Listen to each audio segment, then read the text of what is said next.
Environ 250 personnes ont répondu samedi à Pau à l'appel de Nous Toutes 64 pour dénoncer les violences sexistes et sexuelles. Des manifestations similaires se déroulaient un peu partout en France. Parmi les priorités, obtenir le milliard promis par le gouvernement lors du Grenelle contre les violences conjugales.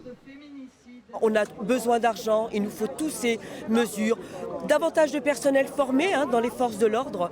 Donc oui, ça avance, mais trop lentement parce qu'elles meurent ces femmes. Et à chaque fois, même quand j'en parle, je veux dire, c'est un coup de poing dans le ventre de chacune de nous, quoi. Il faut continuer à se battre et plus on se bat, plus on est nombreuses. Il y a aussi pas mal d'hommes, je trouve que c'est bien, parce que c'est une lutte féminine, mais pas que, c'est pour tout le monde, on est d'accord là-dessus. Cette année sur le département, le Centre d'information sur le droit des femmes a noté une augmentation de 9% des dossiers de harcèlement ou d'agression.